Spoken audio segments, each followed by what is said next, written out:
welcome back once again to our playthrough of Disco Elysium. My name is Wanda Wix, she, her, and, well, we're just gonna get right into it, pretty much. Oh, one thing first. You know I love these.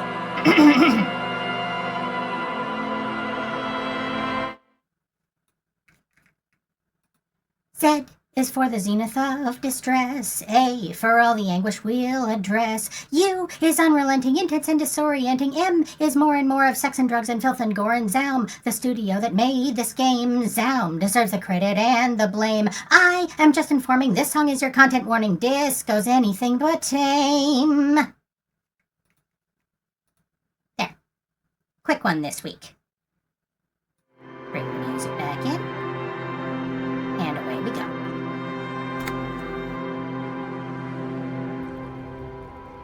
Alright. Now, just a quick reminder, our mission. We have to find where the heck our gun is.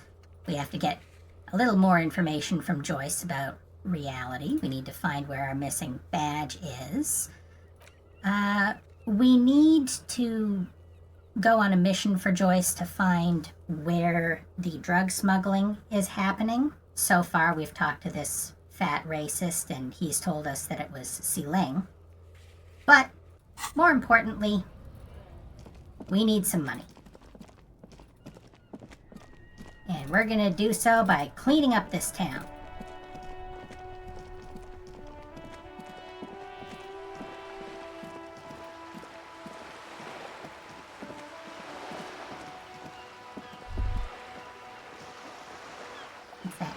You hear the distant squall of seabirds. Plastic bag.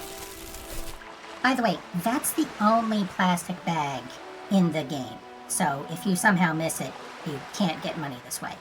Do you have anything to say? Things I've seen, hick, and said. Nothing I can't do. I'm the job for every man. Yeah, you're just a drunk guy. So let's see. Now that we've got, oh, that's right, we've got to put it on.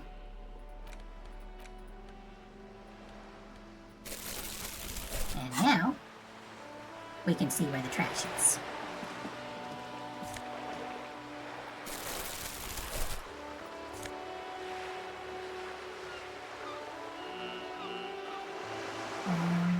There. Like I said, we're going to be doing this for a little while.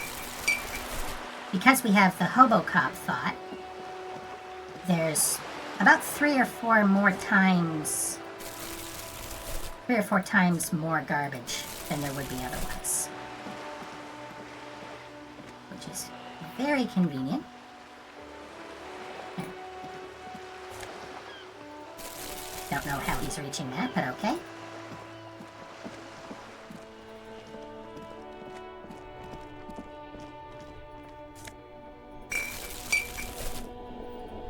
You know where there might be garbage? In the garbage. Good aim, Kuno. Keep it up. This trash container is locked. The sliding lid has a padlock that says, "Whirling in rags." Why am I looking at you, trash container? You're just a trash container. Just a trash container? There is no such thing. Your fingers start to itch just looking at that padlock. How do we get the lock open? We could try using a pry bar, the one you took from my motor carriage, or... Or, Lieutenant? Or we could ask for a key from the manager of the Whirling in Rags. He probably has one. That makes a lot more sense than the first thing. He might also have information. This is better than the pry bar idea. Thank you, Logic. What's up with this? The letter R wears a crown. On the ribbon below, a light above, descending. And we've got an intellect chiming in. This is the logo of the municipality of Revachol. Good to know. So let's go talk to our best friend, Gart.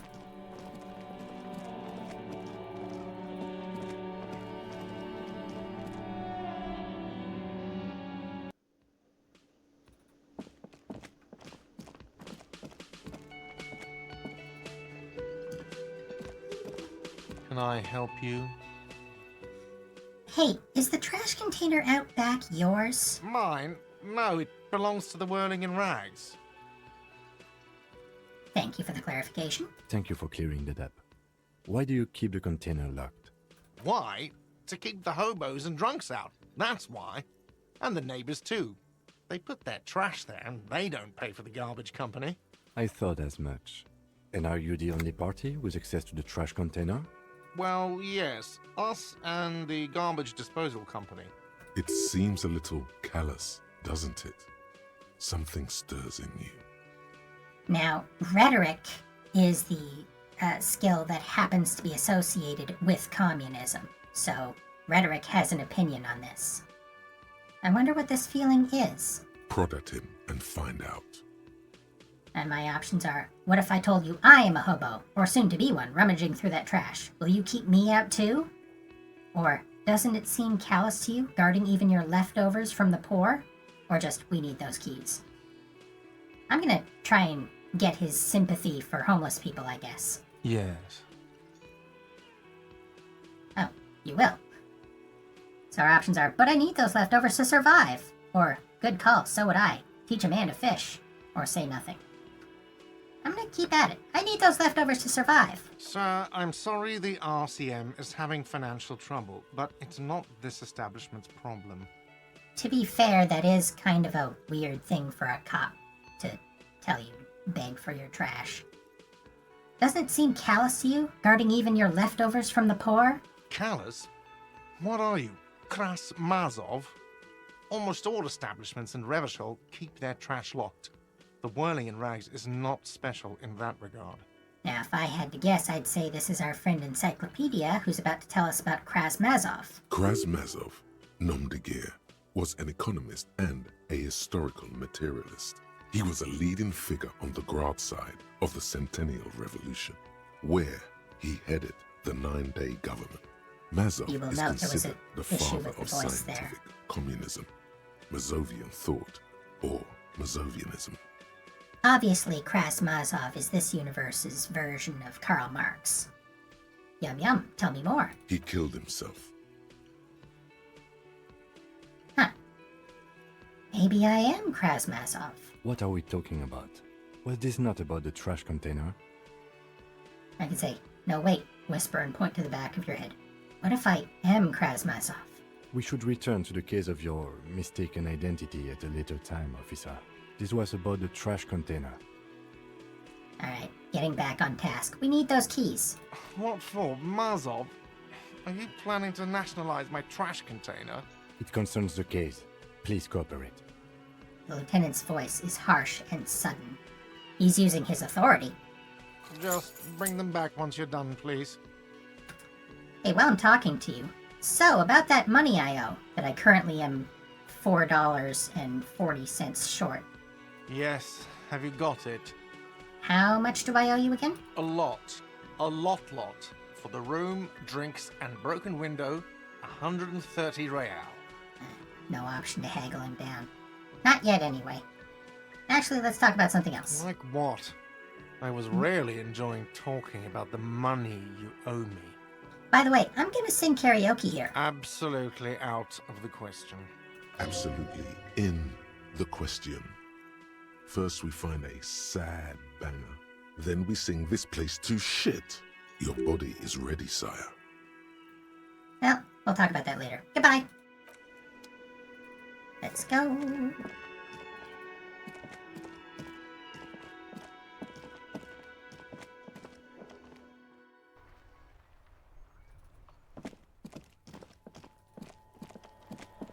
I've already got my gloves on, so I'm good there.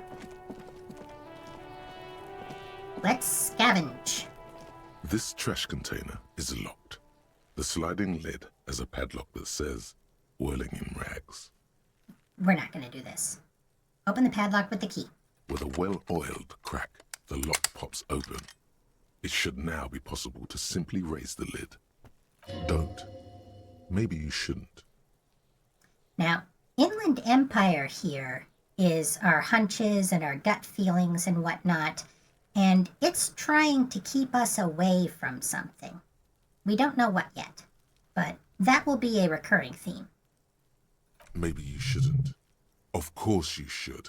This is your time to shine, Hobocop. Dive into that dumpster for extra content. So, thank you very much, signature skill interfacing. What's this? Just the feeling. A warning from some part of you.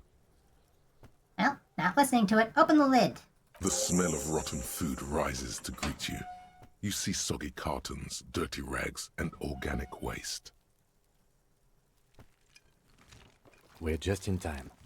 This hasn't been emptied for over a week. Look under the boxes of carton. You see milk and egg rest with one broken egg in it.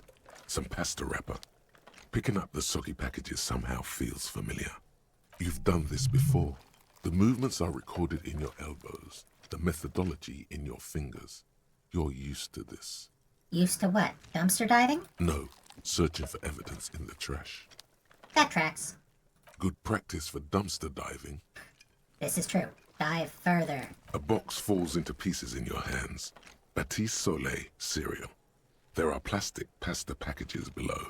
And turbo noodles. Nothing of note, however. Now, because we have the Hobocop thought, this is an extra bonus thing. Dig in Hobocop style for extra content. Wow. An Armistice caliber 50 knock cannon. Half wrapped in paper tissues. So shiny. What's a knot cannon? It's a giant rifle, and it's very expensive. Not as expensive as that fat string of pearls snaking around the rotten banana peels, however. Ooh. And is that Cordon Electric's preamp with Electra F2 tubes? It is. That catches quite a price. We're talking 12,000. Easy. Unless you're into hi-fi yourself. I am into hi-fi. That's too bad, because none of those things are actually in there. There's just food waste and crisp wrappings. A cruel jest. There must be something. All you see is a broken mug with a racist depiction of the Yellow Man frolicking in saffron. An antique. Only in its social sensibility. Gonna grab that. He's not a fan of the racist mug. Let's pick at the rags. Among the threadbare kitchen towels, something catches your eye. A pair of denim trousers. Grab 'em. As the legs of the slime-covered jeans begin to unspool from the garbage, a rank corpse smell fills the air. Ooh. The victim's clothes? Cadaverine odor is faint. If these belong to the deceased, they were removed when he was still in the early stages of decay. Drop them in here, officer. The lieutenant produces a black plastic bag marked evidence from his pocket. It is worth noting, you don't want to tamper with a crime scene, and Gart was the only one with keys to this dumpster. He's in trouble. Bag the Boots trousers. are marked blue jeans. Pockets empty or emptied. He wore them with a belt, too. A white belt. The loops appear stretched, but He looks into the container. the belt is missing. That's it. Do you see anything else in there? I have another bag here. Something slimy catches your eye. Reach for it. A drab, long-sleeved shirt, olive-colored, appears from the food waste, dripping with pus. Bag the shirt. This is a military-type overgarment. No label or serial number. This is the kind of rib-knit shirt that's worn over light armor to conceal it in an urban scenario. Anything more? Let's keep looking. The rest of the rags are just kitchen variety waste. Just garbage. That's all, I think. All right. We should go to Gart again and ask if he knows who put the clothes in the trash. It could be as simple as someone from the hostel cleaning the yard. Or that one. I'd advise against confronting that force. Yeah, he's talking about Kuno. You think someone from the Whirling might have been involved, maybe? Not really. All we know is the victim's clothes are in the trash. The lid was locked, and his establishment had the key. It's just a small loose thread. We need to ask the kids who put them here. The fuck's he on about? Kids? You hear that, Kuno? He thinks you're an infant or something. See? Okay, The lieutenant nods, then looks back into the trash container. now let's search the food waste. It's just organic waste, cold and slimy on your hands. Apple and potato peels, mostly. unidentified sludge, and the occasional chicken bone thrown in for good measure. But hey, what's this? What? A blue piece of plastic sticks out from the apple peels. It's shiny. Looks like the corner of something. Oh yes, there's a wide variety of accents in this game. Although, you can't always necessarily go by the accents, which we will see eventually. Anyway, pick it out. Something larger. A clipboard. A blue plastic clipboard with moist papers hanging from it. They look badly damaged, but you can still make out forms and notes, written in a man's handwriting. Not just any man's. This dense cursive, it's yours. Officer, is that your paperwork?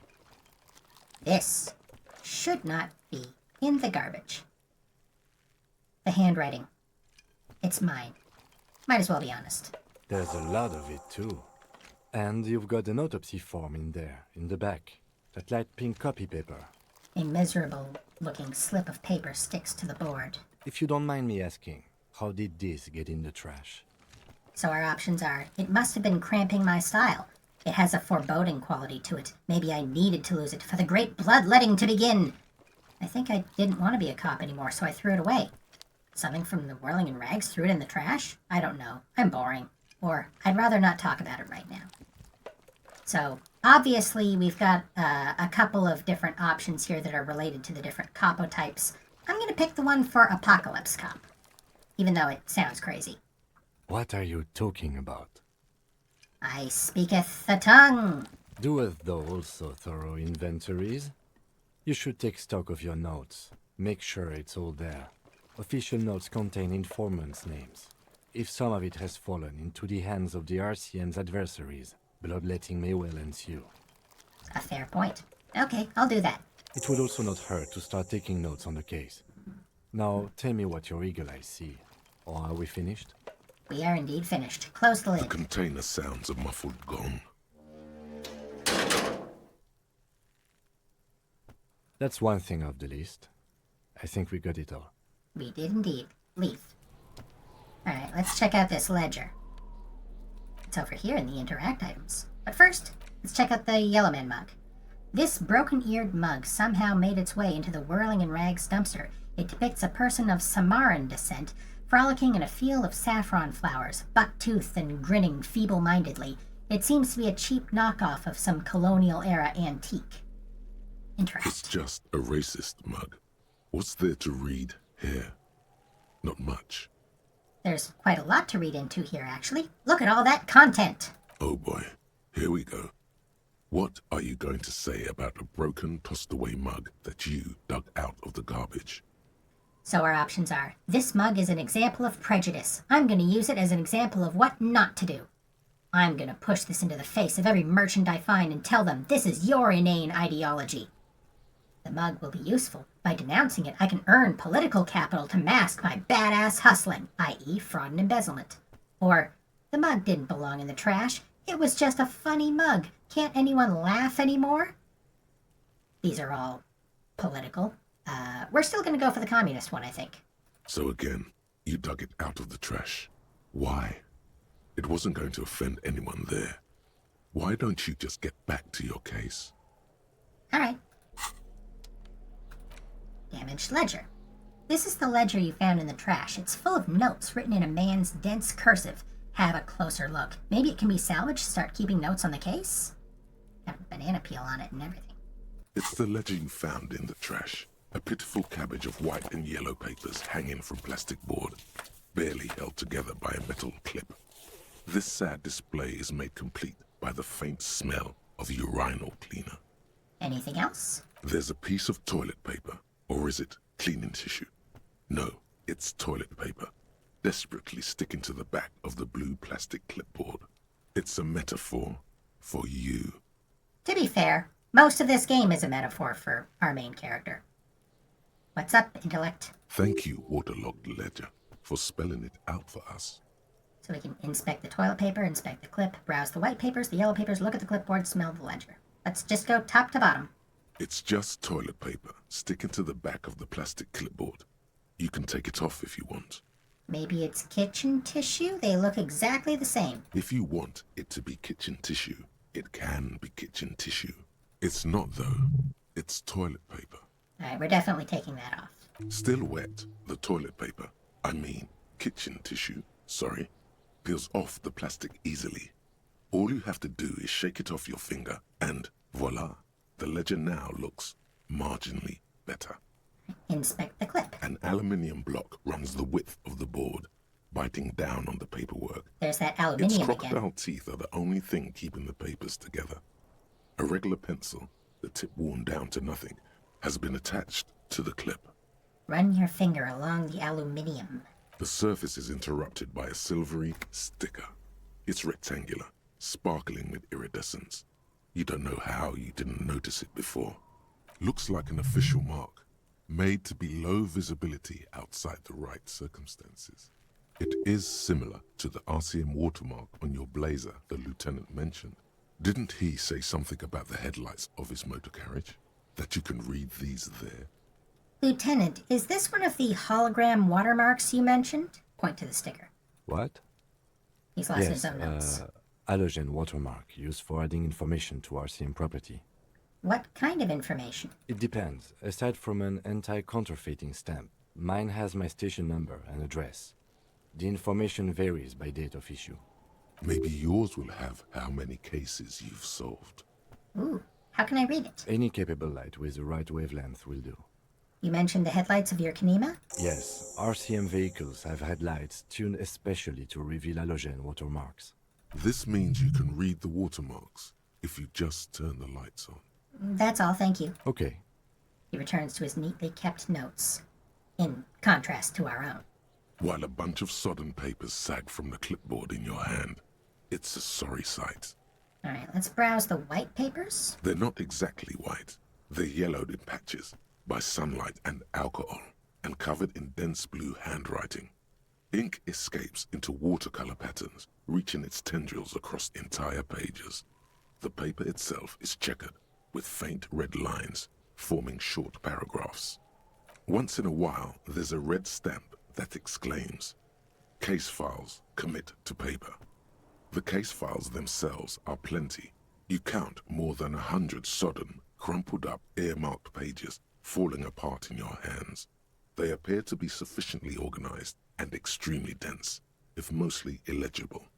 What is in there? What are they about? Work, strife, poverty, the Jamrock Quarter. These are handwritten logs of investigations dating back to January 51, this year. The exact number is hard to estimate due to missing pages and an odd naming convention. But there are at least 20, maybe 30 cases undertaken, not completed, mind you. It's the middle of March. You have attempted 2 cases a week on average. Thanks for the calculation logic. What do you mean? Is that all? That's it? The notebook is annual. It says 51 on what remains of its cover. A molten strap of cardboard. Everything prior to this must have belonged to a previous volume. In short, there was more. Is 2 cases a week a good caseload, Lieutenant? Huh? 2 complex cases to undertake is a lot, yes. You really have to push yourself. I would not suggest it, lest you start making mistakes. 2 cases a week appears to have been my load, Lieutenant. I'm not sure I completed them, though. 2? That's a lot. I didn't mean to say you are making mistakes, by the way. That was presumptuous of me. Let's be optimistic. A nice brisk pace, the way I like it. I prefer a normal caseload. It's a matter of method. Like a fan of gills, the checkered papers dry in your hand. The handwriting is extremely dense, if mostly illegible. Inspect the handwriting in the files. Yes, Oh. it appears you employ a, Misclick, shall my we bad. say, robust yet literary system. Each investigation has its case number written on the margins. Yet, still more tellingly, most are accompanied by a name. A title, one might say even. One that draws inspiration from snoop fiction and vespertine cop show staples. Oh my, and they're written in capital letters, too. Yes, all caps. One is called The Next World Mural. Another, The Square Bullet Hole Murders. Another yet, the unsolvable case. More? Others appear more light-hearted. The guys on a couch in an unexpected location, and the murder at the hookah parlor. Even the rare article-free collapsing tenement. Murder features prominently throughout. It's going to take an effort to piece these case files together, but it can be done. Once you're done inspecting them up close. All right, now we'll inspect the handwriting. It's inornate, nearly illegible, yet marching in orderly lines. Pedagogical somehow. Brash. It must be yours for you to be able to read it. These are the lines of someone who has written by hand a lot and has developed a style only they themselves, or you yourself, can decipher. Your hand cramps up merely looking at the scribbles drawn, as by some magnet, to the red checkered margins. Fast, but always straight. Kim, my cases appear to employ some kind of naming convention. You mean the alphanumeric? Officer, precinct, time of arrival at the scene? No, I mean a non-numeric one with titles. Oh, you mean the titular? Yes, well, so do I. In our defense, almost everyone in the RCM does. Why's that? It's a holdover from the early days of the RCM, right after the revolution, when the organization had little idea how to do things. It persists in an unofficial capacity. Officers use these titles to refer to their work among themselves.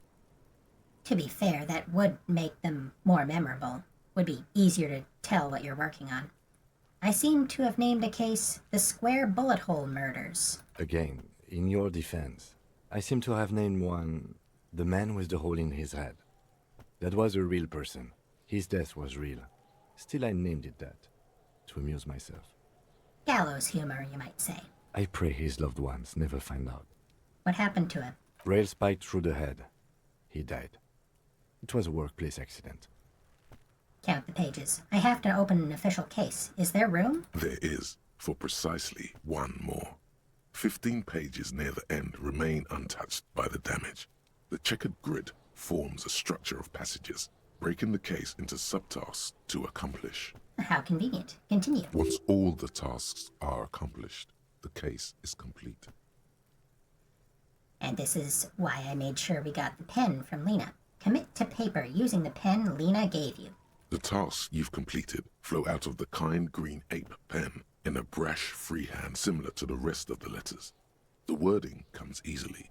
It's almost robotically simple, a language developed for mental rigor and simplicity. Inspect the victim's body. Interview the cafeteria manager. That's one we've done. It's not exactly poetry, but poetry would be out of place. Let's cross out the ones we've already finished. A satisfying slash sounds across the paper. You're done, it seems to say. And you, and you. You're a swashbuckler with that pen, Harry, and it feels good. Feels like completion. Don't you love checking off items on a to-do list? Things to be done and things already done. The composition of reality. This is an extremely useful tool for a detective of the citizens' militia. Now all that remains is to name the case. Lieutenant, have you by any chance named our case? No, actually. Any ideas? Well, we could take this line from the opening poem. The Furies are at home in the mirror. Furies. Yes, well, It's obvious I he don't doesn't know. like it. I have to be honest, I'm not experiencing the internal strife that it refers to. And also, He furrows his brow. could you make it less poetic somehow? Just a normal case name, you know? Think, what would that be? A good normal name. Yes, you know what that normal name is, but it's so plain. Anything else, please. Anything for you, conceptualization. How about the setting sun? Okay. It's a good name, but it has one problem. This case has nothing to do with the setting sun. At all. It has nothing to do with that, so... something more concrete, perhaps? Do you have something concrete? Mundane, usual? Shit on a stick. Ah, yes. I have to tell you, officer, I don't appreciate ironic titles. Other officers will have to use this as reference. If it's idiot or cockfinger, they're not going to get it. They're going to think an idiot and a cockfinger were on this case. So, do you have something less funny? Okay, I know when I'm being railroaded. The Hanged Man. Great. That's great. That's actually what I was thinking too. The Hanged Man. Good, strong name. We have a very good name for the case now. Now, it's worth noting, the Hanged Man is a tarot card. The tarot card, though, does not usually depict a man hung by a noose, but rather hung by one ankle. It is meant to symbolize looking at things from a new perspective. The Hanged Man has put himself up there on purpose so that he can look at things upside down. And in a certain sense, that's what Harry is doing. I'm going to start calling it the Hanged Man. It's good we sorted this out. Alright, done inspecting You these. don't exactly close them, so much as distance yourself from the smelly papers. They're a little further from your nose now. I can read the case files, but first, let's look at the yellow papers. In the back, you see thin, translucent copy paper. Some neon yellow, some bright red, all covered in boxes, like marching armies. These look like official forms, waiting to be filled out. Then rip them from the binder and hand them out, according to type of form. What types of forms are there? 3. The topmost are misconduct fines, the middle ones are station calls, and the bottommost are field autopsy forms. Each is easy enough to make sense of. You don't have to be an intellectual giant to do police work. Too true. Misconduct fine. A monetary penalization ranging from 20 to 250 real.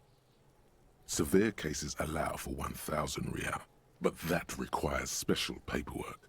The details of issuing these fines are spread out over the rest of the fields, but they appear pleasantly vague. Convenient for us. What's a station call? These are quite sinister in tone. They give a date and time for the person to appear at the specified precinct police station. Below the call are the criminal charges you risk by not appearing. All in a print so small it could be considered downright cute. And how about a field autopsy, which I suspect we'll need? A dozen pages of thin copy paper, bright red in color. You see the parameters of a deceased human form waiting to be filled in.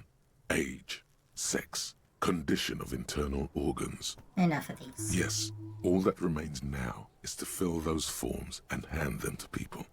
Fines for wrongdoers, interview requests for bad guys, and field autopsies to dead guys. The rest of the stinking cellulose is much worse for wear. Being sandwiched between the board and the rest of the paperwork must have spared the fragile copier paper. Let's smell the ledger. The acidic stench of rotting food is rubbed off on the cellulose. It now forms the base of the experience. This base surrounded by a faint air of spoiled meat, the stuff of death itself, and then sprinkled liberally with the citrus zest of toilet cleaner. You know, like the bits they put into public piss bowls, probably called Fermi Discrete, or Axel, or something. At some point in its journey, the ledger has seen the inside of a public toilet. Which toilet would that be? Remember when I said the smell of the upstairs bathroom was so rank they should have sent a poet to describe it? Is sprinkled liberally with the citrus zest of toilet cleaner a line this poet might have used? Why, yes it is. Among many other things. This cleaning tablet is used by the whirling in rags. Perhaps that's where the ledger was dropped in the toilet. By you. It's worth noting, we would not know that necessarily were it not for our points in perception. Anyway, let's take a look at the clipboard itself. It's made of dark blue plastic, hard enough to beat someone to submission with. The edges are rounded, however. The U4 size board feels thick and heavy in your hand. Light shimmers on its wet surface. On the back you see the embossed letters, RCM. Let's give it a shake. Something rattles inside, ever so lightly. Is there a hidden compartment? And something small inside, light, made of paper or cardboard, or dried flowers perhaps. Permeables. It's not hidden per se. The compartment is made for permeable materials that would get damaged if something happened to it. Let's peek inside. The plastic shimmers like lapis lazuli, but it is not see-through. You cannot see to its center.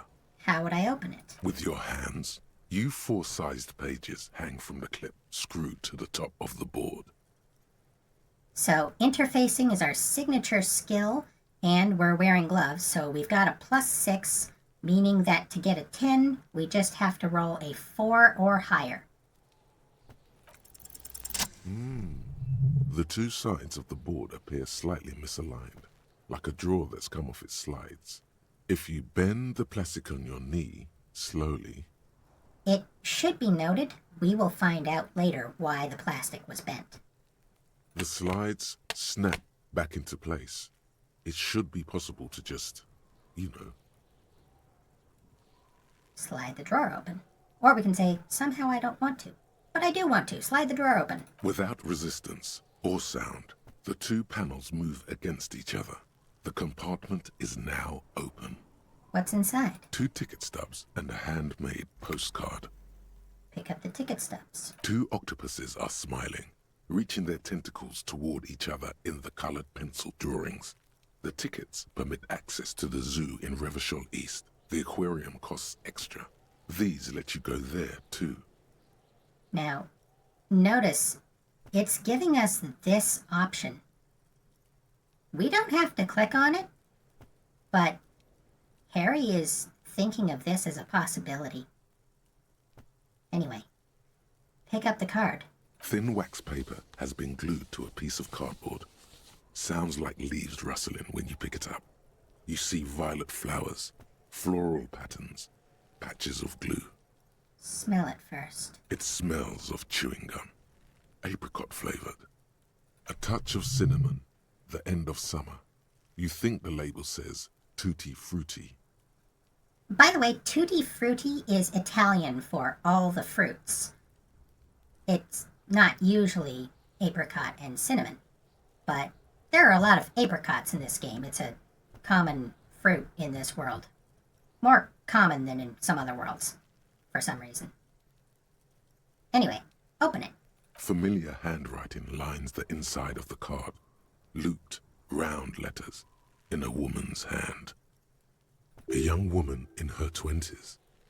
There is care, effort, and a smile, you think. Although that is not something you can read from someone's handwriting. Harry, it begins. You're already reading. I wanted to write you a letter so you can read it when you wake up. Maybe it will make you happy.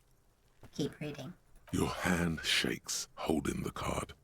Every morning when I step out and you're asleep behind me, it says, I find a little piece of sadness in me. I carry it in my chest, down Voyager Road. Every step I take, it grows. By the time I reach the fuel station, it has filled me entirely. I step onto the light rail and look back. Sparks fall from the bow collector. I know it will be like this until late afternoon, when I get off the 42 and walk back to you. Keep reading. You. Every step I take will get lighter. It almost makes me run. Sometimes I do. I can't believe I met you. I can't believe the happiness I feel with you. You have a vast, vast soul, and I will always, always, always come back to it.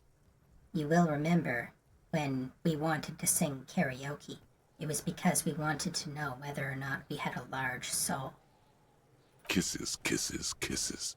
You feel the air sucked out of your lungs and the blood sucked out of your head. Everything around you gets dark. Small white dots appear. Sparks fall like snow from the bow collector. A streetcar distancing. We confronted our past. And a love letter, written sincerely at the time, from our ex. And our main character is so emotionally overcome by that reality that he has blacked out. You feel the ledger slip from your hand. Fall sideways.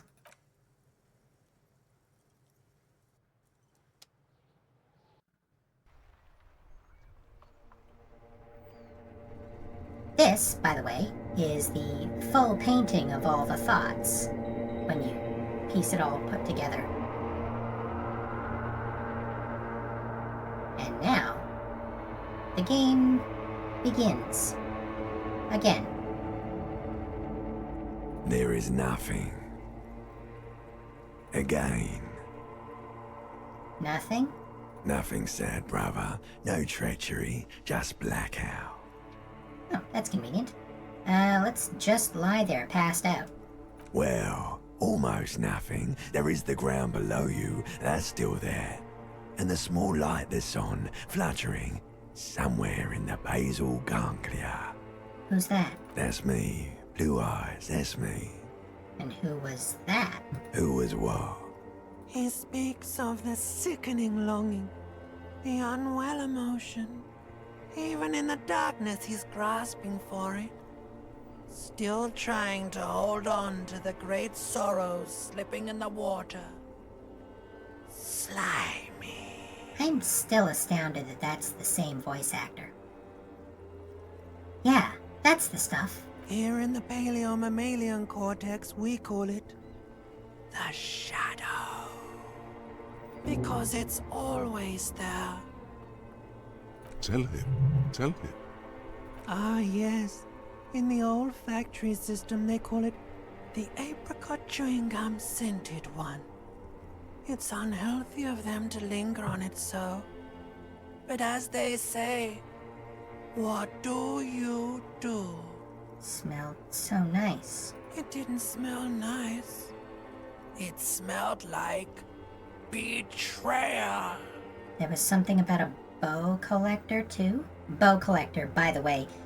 Think of an electric tram and like a bow and arrow. There's a bow that is able to collect electricity from a wire overhead as it goes. That's why sparks are falling from it. Yeah, man. What was that about? Was that the X something? The... Bloated corpse of the past resurfacing. Yeah, that.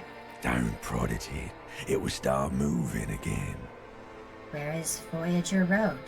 There is no Voyager Road. There are no roads, no houses, no lights in the windows. It's all on pause. Enough. Just lie there, motionless. You think they would let you? Until you disintegrate into biomolecules? No. Someone is breathing on your face now, inspecting your pupils, stupid idiot. What is that? It's cold. Yes, they're pouring something on you. It's in you. And It's delicious. Glowing lights on a dashboard emerge out of nothingness. Where am I? The upholstered cabin of Lieutenant Kitsuragi's motor carriage, seated in the driver's basket. The air is thick with leatherworks and heavy fuel oil. Cold water runs down your chin. Drink. Water. The lieutenant is extending a small canister to your mouth. Drink. The water is cold, silvery, the stuff of life itself as it pours down your parched throat. The pounding in your head recedes. The darkness parts. Drink. You haven't drunk water in 2 days. Did you know the human body is not made to survive on alcohol alone? You need a secondary form of hydration. Actually, beer and cider have loads of water in them. You know, in the Franco-Nigerian centuries, the quality of water was so bad that it was sometimes more hygienic to drink beer. But these are not the Franco-Nigerian centuries. We are in the present. It is safe to sometimes drink water here. He hands you the canister. Drink. With greedy gulps, you down half a liter of cold water. Some of it spills on the driver's seat. The lieutenant pays no heed to it. That's significant because we know he cares about his car.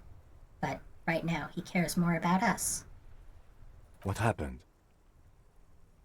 I should ask you the same. You were reading your paperwork. Then you passed out. I carried you to my kinema to take you to a hospital. Then you came to. How long was I out? 10 minutes, maybe. I came in contact with the burnt-out ruins of the past, Lieutenant. That does sometimes happen. He hands you the remains of your ledger. He replies with such understanding, It's as if the burnt-out ruins of the past were an occupational hazard. Athlete's foot for cops. You dropped these. Are you okay to proceed? Let's solve this case. Good. Right, now, we've got some new thoughts. This one, White Morning. You see yourself from above. You're passed out on the blue tiles of the hostel room floor. Even from this distance, you can see your eyelids flutter at the mention of what? A great white object, letting out its sweet smell like a lily of the valley. The little man's forgotten its name, but he still remembers the feeling. And look, he moves. The feeling animates him. He instinctively reaches out for the feeling's best friend, a bottle of Commodore Red. He puts on his disco clothes and gets smaller and smaller. And the bow collector. Sparks fall like snow from the bow collector of streetcar number 42, slowly down the slope from Voyager Road and then east on the B206 across the river to where there are no closed factories or ruins. To study at the academy. Electrical cables run overhead, and the bow collector draws across them like a musical instrument. A flash.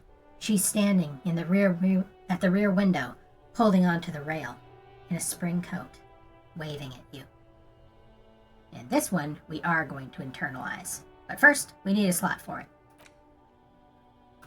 Spending a skill point. Internalize. Now, while that's going, we will have -1 to our authority because hell on earth, and -1 to our hand-eye coordination because hell on earth. And that's going to be going for 6 hours, 10 minutes game time. Jamais vu is cruising along, almost done. Let's see what our notes have to say. We need to find out who put the clothes in the trash. We need to read the watermarks on my paperwork.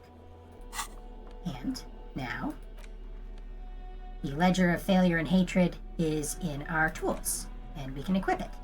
And unlike these other tools, this one actually changes our stats. We get a bonus to Inland Empire and a bonus to Empathy, but -2 to our Authority. I'm going to go ahead and hold that in my other hand there. And this is letting us know that we still have one more skill point we can use. Every 100 XP, it doesn't scale up or anything, every 100 XP we get another skill point. And I'm going to pop this other one into Shivers here. Like I said, got that for a reason. Alright. Let's look at my clipboard. Again. Inside, you see a set of steering levers, a radio microphone, a pull-out toolbox, and the soft glow of the fuel preheater gauge. Kim, how do I turn on the headlights? All right. Ready? I turn, you press start. It's next to the preheater. Press engine start. The dashboard lights up with orange glow. The rouse per minute gauge jumps, and the engine of the Caprice Canadian comes to life with a whiny growl, like a leopard waking from its sleep, yawning and roaring at the same time. It's worth noting, this sound is what woke us from our sleep. Press the button labeled Headlights. The lights unfold with a little click, casting electrical light onto the ground before the vehicle. There you go. I'll turn them off from the remote once you're done. We just need to stand in front of the machine now.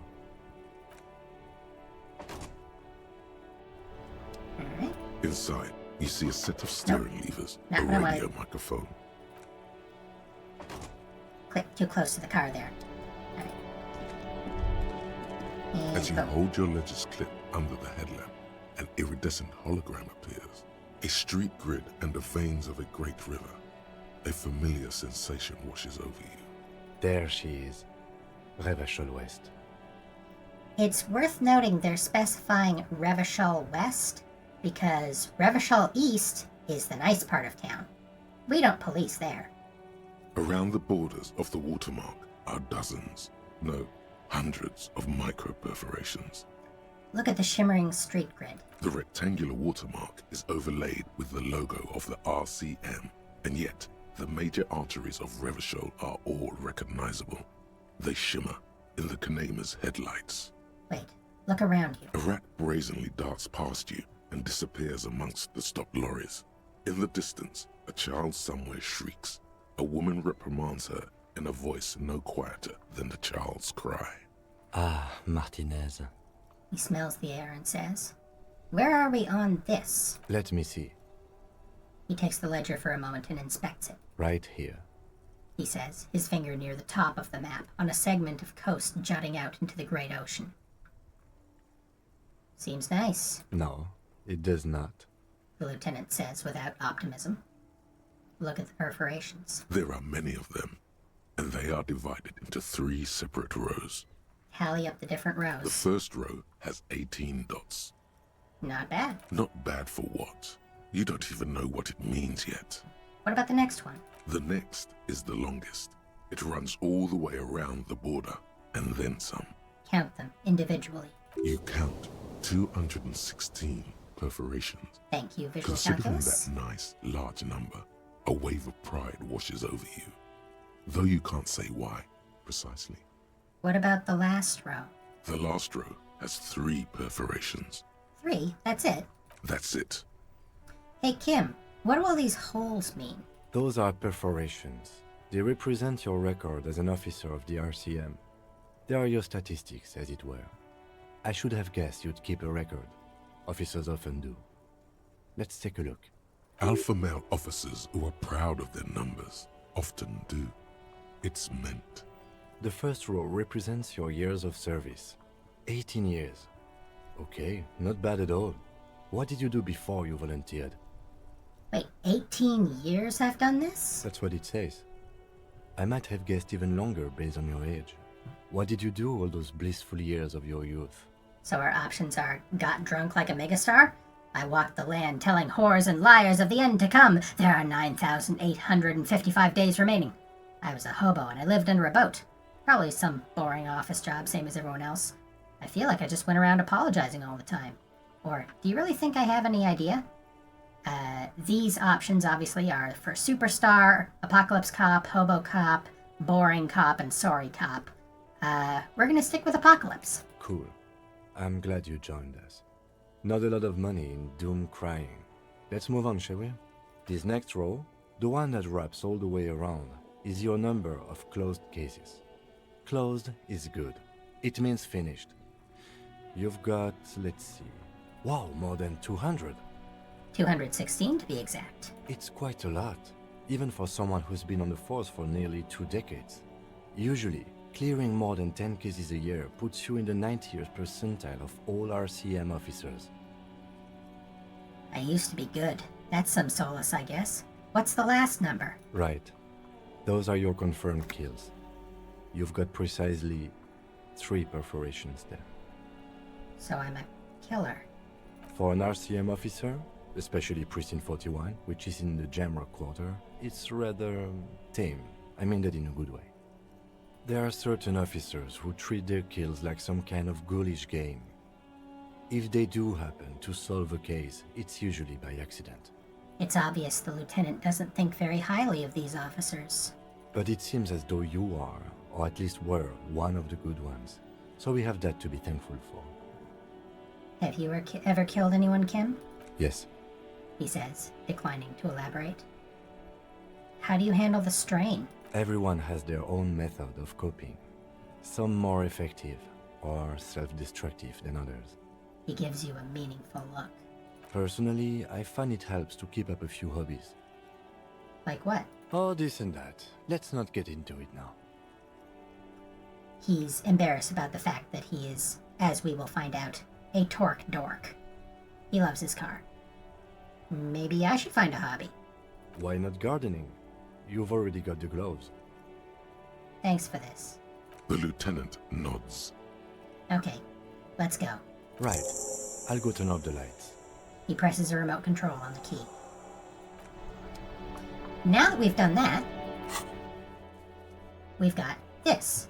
We don't yet know our name or our rank, but we can see our stats. We've put 4 points into Superstar Cop. Let me get out of the way here. Like I said, 4 points into Superstar Cop, 2 into Apocalypse Cop so far, 1 into Sorry Cop, 1 into Boring Cop. We've apparently said 10 communist things. Not anything for the fascist, ultra-liberal, or moralist things. Good cop, bad cop is interesting. Because that is how Kim sees us. And we can do things that he thinks are good or things that he thinks are bad. And although that balance of good or bad is important, we only know the total number here. Honor is 0. People killed. 3. Cases solved. 216. Years in service. 18. Now, I'm going to be trying to trigger at least all of these with a 4. Once we get a 4, that's when it pops up something. We already got the one for Superstar and Communist, obviously. Anyway.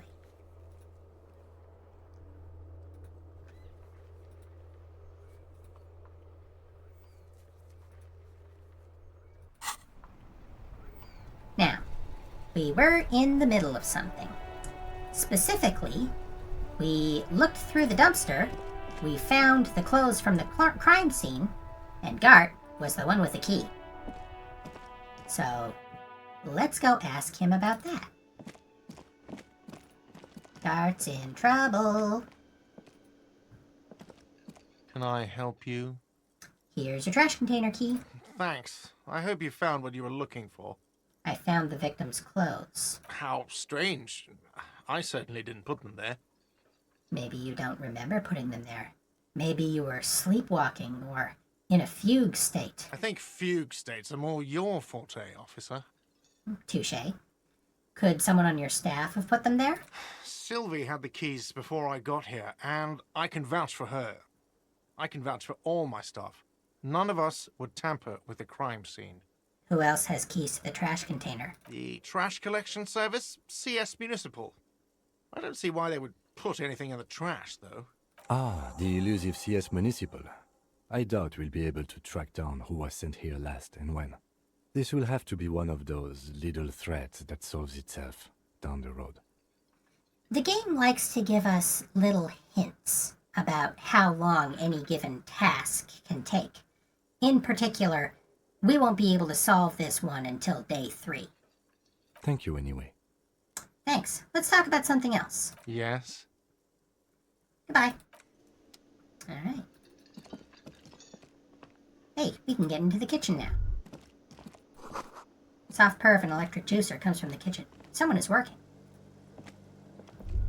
A thin man is smoking below an exhaust hood, occasionally sipping from his mug.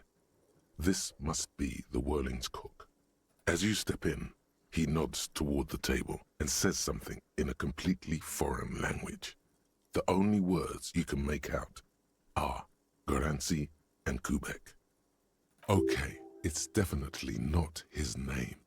Whatever you do, please don't call him Garancy Kubek.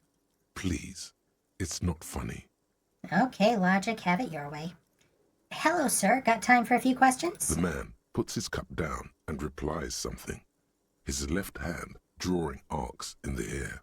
You've got some impressive pots there. He smiles and bangs his ladle against each of his pots in turn. It's almost like music, especially with the sounds of assorted dishes boiling and simmering on the stove. I don't think I need anything else. Stay masculine. What's up with this door?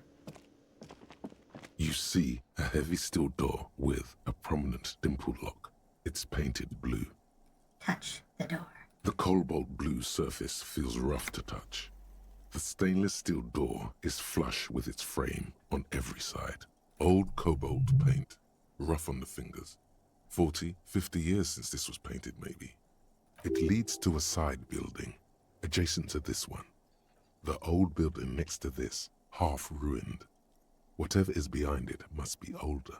Try to push on the door. The door does not budge. I wonder where this door leads. You do? It's a door in the back of the kitchen. Why do you care where it leads? It's part of the Whirling in Rags. There's something about this place that makes me want to know. Eccentric. But okay, I suppose we could look into it. As a side investigation. It's hardly a side investigation. You already have a name for it. The door and the main investigation will merge into a stereo investigation. If you say so, Gart is the person to ask about this. The cafeteria manager. Makes sense?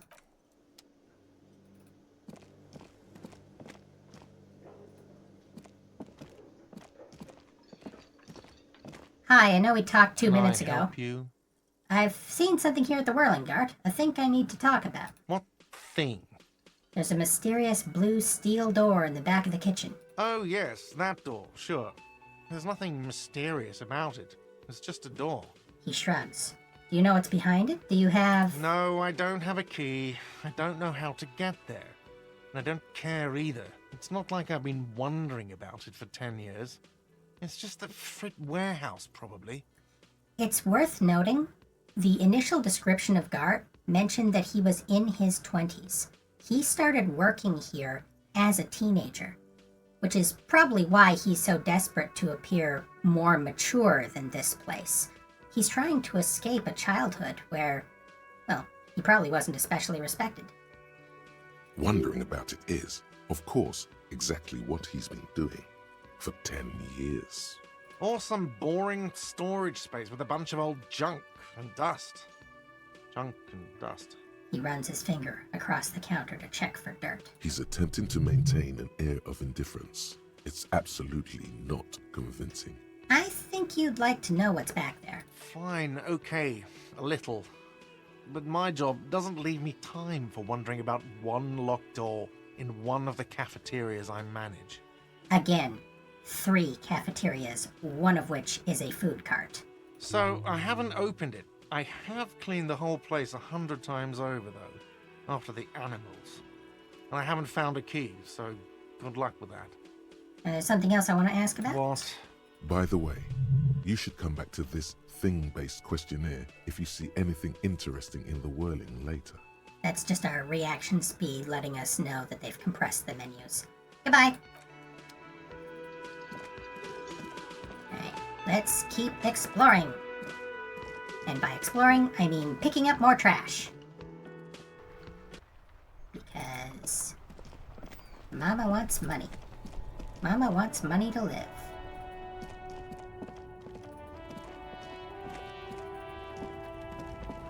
Oh, what's up with the magazine rack? Jump Jams, a populaire music mag. A glossy magazine, most able-bodied men. This issue hosts a top 10 list. Oh, here's where the strike is. Oh. Just straight up change on the floor. Oh, you seem like the only person here we can really talk to. What's your deal? Bastards! We have a right to work! The man yells towards the harbor gates. His voice is the loudest of the lot, and oddly screechy for a man his size. Now, this is what I was talking about when I mentioned that you can't necessarily go by the accents. Some of the voice performances don't necessarily align with what the characters are supposed to sound like in universe. That may possibly be because we are playing the Final Cut version of Disco Elysium. And in the original version of Disco Elysium, this actor, this character was being portrayed by a different voice actor. Specifically, a man by the name of Felix Biederman. Now, if that name sounds familiar, you might also know Will Miniker, Virgil Texas, or Matt Christman, who also provided voices for the original version of this game. Those are all the hosts of a podcast called Chapo Trap House. Unfortunately, that is not a podcast about how to set traps in your house for international drug lords. It is a political comedy podcast. Heavy on the politics, light on the comedy. Personally, I'd rather listen to Paint Dry. It's about as far left as you can get in the United States without actually being tried for treason. So, like I said, these guys, commies. But that doesn't necessarily mean that they're on the communist side. Let's keep going.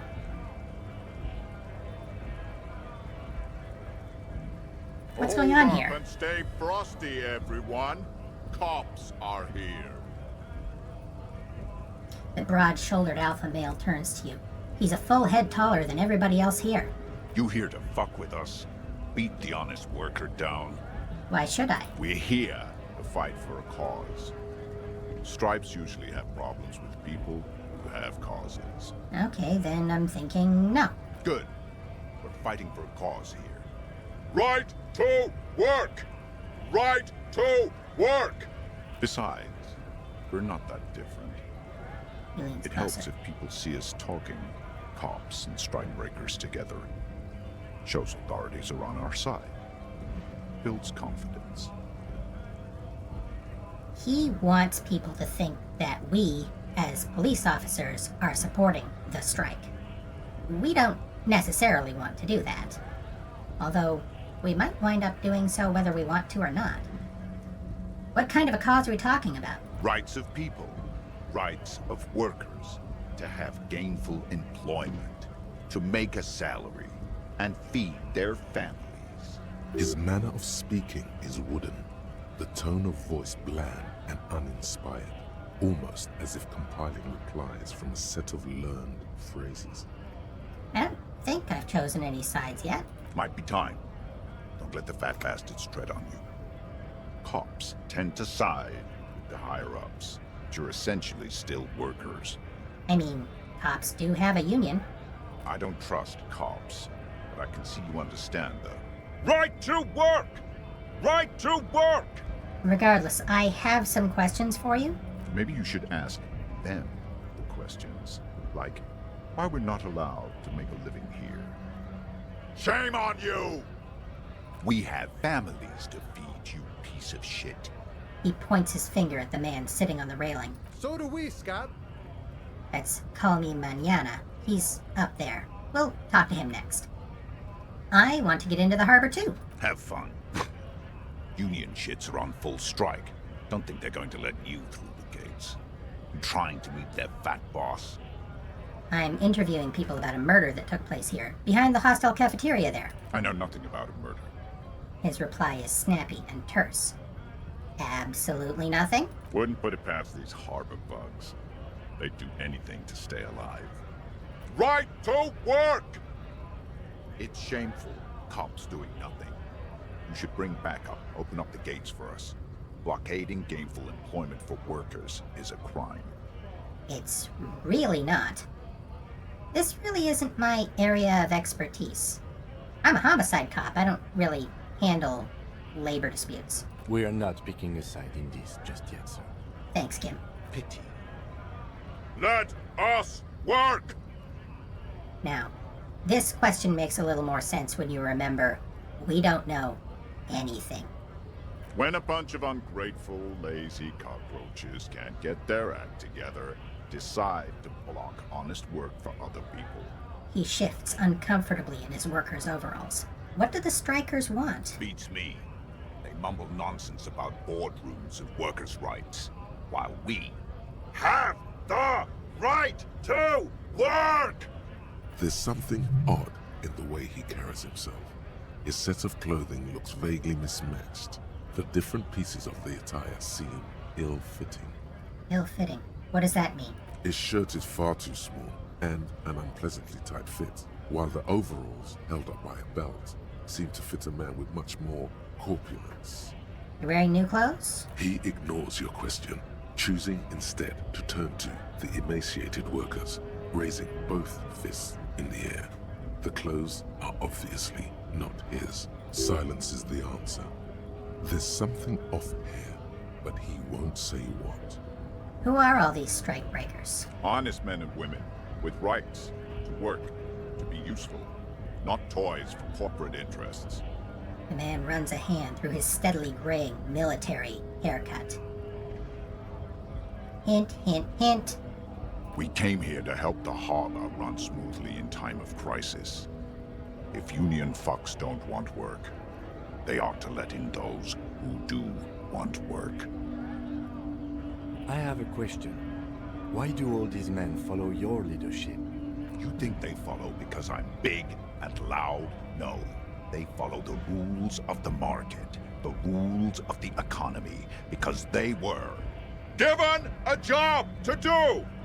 You've been talking to him for quite a while now. Something is off with this guy. Ask him where he's from. Okay, I gotta ask, where exactly are you from? What's it to you? Deep-set suspicion drips from every syllable. And our options are curiosity, gonna figure out this strike mess. Routine, part of the investigation. Or, I thought you looked real familiar for a second there. No. Don't think we've met before. I came to help out the people. Every once in a while, it's like you can see glimpses of another guy under the guise of this fighter for jobs. He seems a more brutal, cunning, and suspicious person. Just a hunch. Or you just might be paranoid. Already got that. I'm interested in your background. We're all workers, right? Workers stick together. Came from the eminent domain, in Jamrock. Backgrounds in odd jobs, heavy lifting, cargo hauling, bouncer work. I know the drill. Sweet, I know bars. Been thrown out from several. Maybe that's why you seem familiar. Worked at Territorial. Ring a bell? Pretty okay as far as lies go. Never heard of it. You lying? We're done here. I have a strike to break. You know, he's wearing green, but if you ask me, he looks kind of pink. I would say he looks a lot pink. He's pink a ton. Anyway, we got a thought. Jamais vu. Derealization. Jamais vu. The opposite of déjà vu. Not already seen, but never That seen. is the French translation. Everything that should be familiar appears strange and new, like some half-forgotten day in your childhood. Only now. That's the feeling you've been having. And for who knows how long. You should go and ask Joyce Messier about this. What world are we in? This is a fundamental question. Boy, is it ever. And our bonuses from that. We get +1 XP for every orb clicked, and all of our intellect learning caps are raised by 1. Now, this is why I wanted to get this thought so early in the game, and why I haven't been clicking on every single orb. Now, when we click on orbs, we get +1 XP, so we get a new skill point for every 100 orbs we click. And there are orbs all over the place. Very important thought. That's enough of that. Let's go talk to, Call Me Mañana. Scab? Asks a man with jolly eyes, tilting his head. You're hazy on the notion of a scab. Smells like politics, though. Maybe it's got something to do with the flask he reaches for from time to time. By the way, I just wanted to mention, at Wanda Funk Technologies, we are a unionized workforce. I don't support scabs in any way, shape, or form. And I also don't support band-aids, which is what I call artificial scabs, or AIs that take people's jobs. It's unfortunate that the trademark got genericized, but maybe Johnson & Johnson should have taken better care of it. What exactly is a scab? A kind of a worm, content with mere survival. They come, they want to do our job for shittier pay, screwing over both themselves and us. Everybody loses. You don't seem to like them much. Gotta be bloody stupid or freaking evil to scab. Or I guess, scared maybe. But scared of what? Of who? He looks at the mask, squinting his eyes as if trying to ascertain what they're scared of. Personally, I'd rather beg than scab. If the gentleman shouting on the street came begging, maybe they'd have gotten something. You tried talking to them? We've explained the matters, but they don't listen. This lot would be reasonable and go home if the big guy wasn't riling them up all the time. Almost like an agent provocateur, you might say. Again, not subtle. I'm not really giving that much away. You probably already would have figured that out. Big guy. He means the leader of the scabs. I'm not a scab. I'm a cop. I was just messing with you. No one's ever seen a cop scab. Imagine, you cops going on a strike, but then another cop comes in and says, let us cop for less money. He chuckles, then realizes. Speaking of, what brings the RCM here? To the Wild North? Come to see the strife? I've come to Martinez investigating a murder. Murder, huh? That sounds like a lot of hard work. You'd never see me investigating a murder. I have no idea what I'm doing. That's okay. I have no idea what I'm doing either. I don't even know what day it is. Don't tell me. It's a better day that way. I need to know what's behind these gates. I'm exploring. My friend, I respect the right to roam. The open range awaits. Does this mean you can let me through the gate? I don't operate in that capacity. I'm not a granter of passage. The passage grants itself. If it's all so simple, why don't the strikebreakers just go up the stairs? That's simple. I just walk in. Aye. Walk right past Measurehead and go in. Oh, we heard about this guy earlier. Past Measurehead? Yeah, the 2.5 meter tall Semini supremacist there. Walk right past him. 2.5 meters is about 7 feet. I think I mentioned that last stream. Then press the button to unlock the door. Uh-huh. Then go past him again. Okay. And you enter the arbor through the office. Está. So you're saying it's actually quite difficult? Don't worry, I'm sure it's not completely impossible. For example, you could best measure head in a physical confrontation. That is one of the options. It requires physical instrument. We're not good at physical instrument. So, as much fun as it is, and I recommend you looking up on YouTube what happens, I don't think we're going to be trying that one. Or you could convert to a Semini supremacist worldview. Or, maybe it actually is completely impossible. Converting to his Semini supremacist worldview requires us to use a thought cabinet slot, and it requires an intellect check. We are very good at intellect, but that's also not how we're going to be getting in. Has anyone here ever bested him in a physical confrontation? Not yet, no. He's incredibly strong. Has any of the scabs tried converting to his worldview? Jean-Luc himself would say the philosophy has proven overly heroic for the scabs to convert to.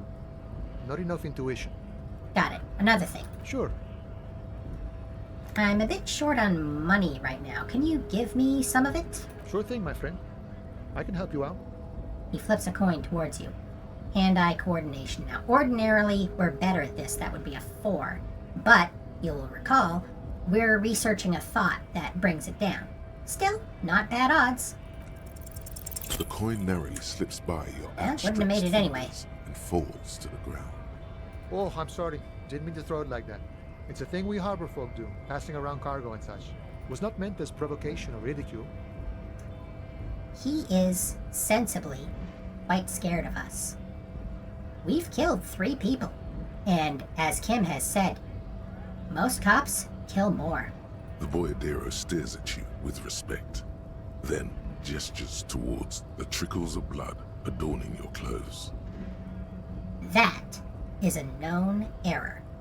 And we will hear that voice line later in the game when it makes sense. Appreciate it. Right, always glad to help out the RCM. One We're on real. the same branch, you and I. Humans, I mean, not slithering scabs. What's the strike about anyway? You know, serious business. I'm sure the big boss will be glad to tell you. You'll have to ask him first. He's a chatty guy, wants to talk about the strike too, just can't break the command structure and tell you now. Nice talk. Gotta get moving. Alright. Now, here's the door into the office. A hermetically sealed door, locked by electronic means. And our motorix is telling us there's no lockpicking or door kicking this one. Again, this game likes to telegraph pretty hard what you can and cannot do. Now, we've got some ladies here who have opinions about how great Jean-Luc is. We can't really talk to them. Let's talk to him. Your buddy betrays your degeneracy. This is Measurehead, Seminoles supremacist, covered in tattoos. Yeah, Measurehead. His body totally betrays his degeneracy. It's worth noting, in every other character portrait, it's only that person. Measurehead's babe is the only one where we have a hint of Measurehead also in the picture. What do you mean my body betrays my degeneracy? You have succumbed to Al-Ghul. His face contorts in disgust, as if he were smelling a dead rat. You reek of it. An invisible sword of Al-Ghul emerges from your throat. You cannot see it, but others can. It is making the woman in my company sick. Hey Merle, you still think French accents are sexy? Wait, Al Ghul? Yes, Al-Ghul. He means alcohol. It's worth noting, in our world, your world, alcohol, comes from the Arabic, alcohol, because, ironically enough, it was Muslims who first invented distillation. You mean alcohol? Correct. My small skull servant. He nods approvingly. Al-Ghul is an ancient Ilmaran poison, a parasitic fungus that has colonized your race. It is a trick the desert pygmies played on you, for humiliating them and stripping them of their land. Intentionally fermented drinks have existed for 10,000 years. The Ilmaran people did not invent alcohol. It's existed since the Neolithic. This is a fabrication the alchemists of Yizot and Bashir and their Rolam Al-Ghul have fed your people. Go on believing in it, race loser. Alchemy, also derived from Arabic. I don't think that's how history works. Why don't you have another drink? Your features are not yet congenitally deformed enough. You can't make them more congenitally deformed. Oh yeah, Measurehead. The babe looks at him with eyes full of admiration that transcends the merely sexual. Smell your breath. Kim, is it really that bad? It's not good. It's like a rat crawled into your stomach, got drunk, and drowned. Enough. I need you to open the door to the harbor. No, you don't. You need to get another drink. Occidental Haplogroup B4 is done giving orders around here. The influence of the ham sandwich race is waning.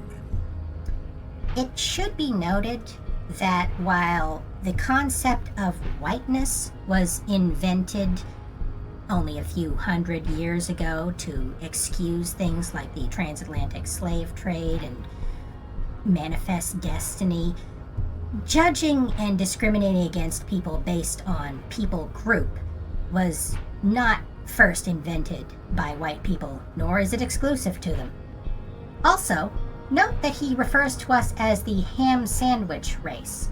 That's a reference to our skin color, of course, but it's yet another way that we are referred to as a pig.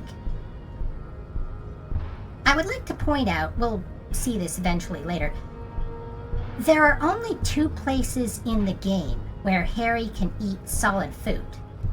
Obviously, much like we never see him go to the bathroom, we can assume he's eating solid food in between, but there are only 2 instances in actual gameplay where you eat food. And both times, it's a pork product. Harry's a cannibal. Does this remind you of someone? The guy down there? That fat racist over there. You're just him after pumping some iron. Look at my craniology. I am the pinnacle of my haplogroup. The pink blob is a bad example, even of yours. It saddens me. You were once a noble and powerful race. It's Worth noting, a lot of people will sometimes try and argue that, oh, white supremacists are not great examples of their race. That's not really a great argument, because at least some of them might wind up looking like this guy. Then what you gonna do?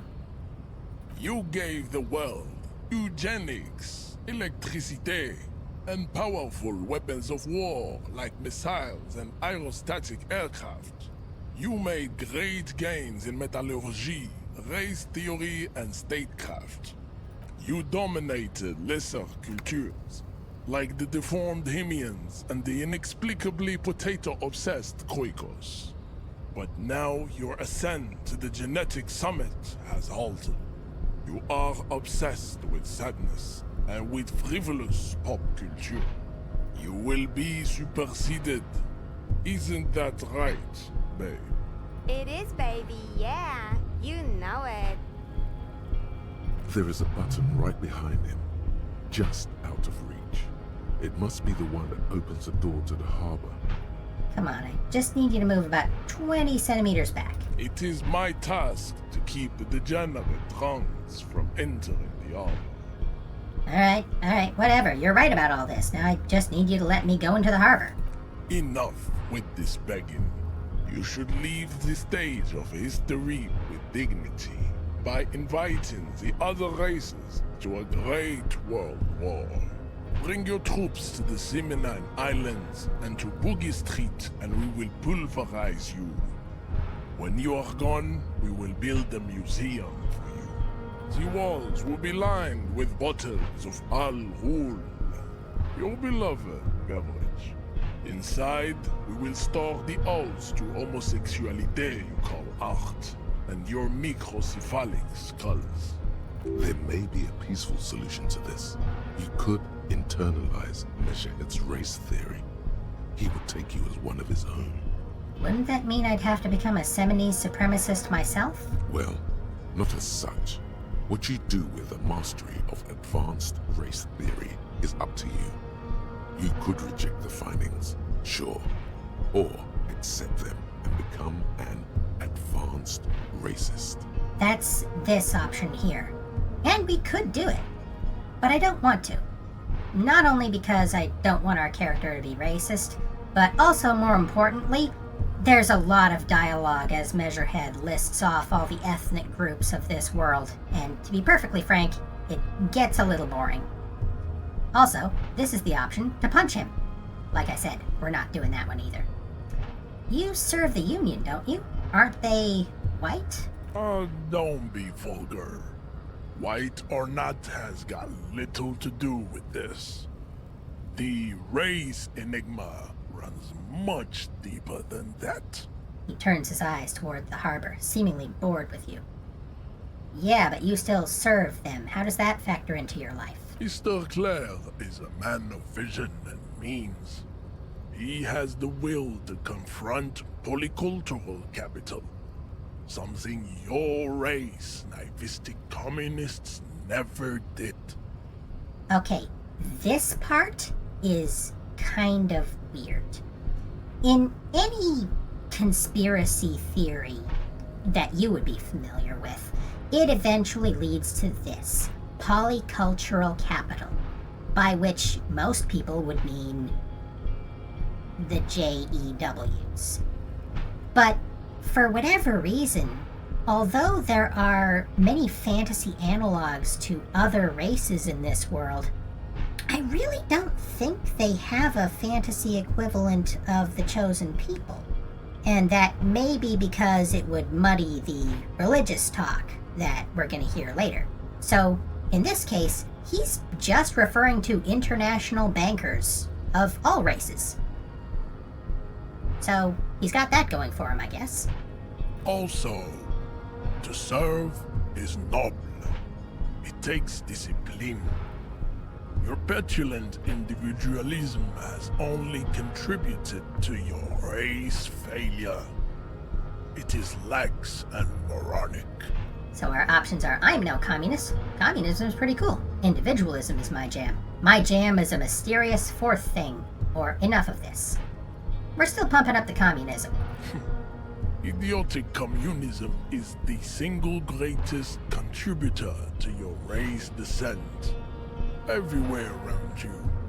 The fruits of its failure to challenge the world order. Individualism, rock and roll music, sexually transmitted diseases. Now, this is a weird part of the communism in this game. In most versions of communism, you think of it as collective, everybody under a single central authority.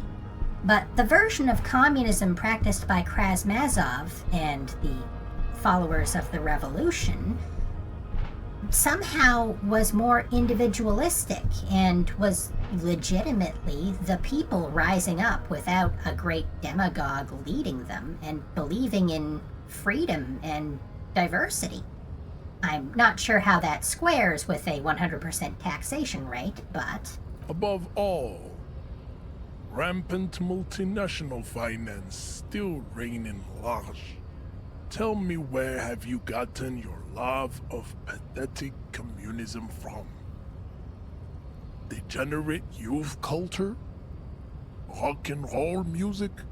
I've gotten it from disco, actually. Offshoots of the Seminoles people invented disco while having sex under the influence of cocaine.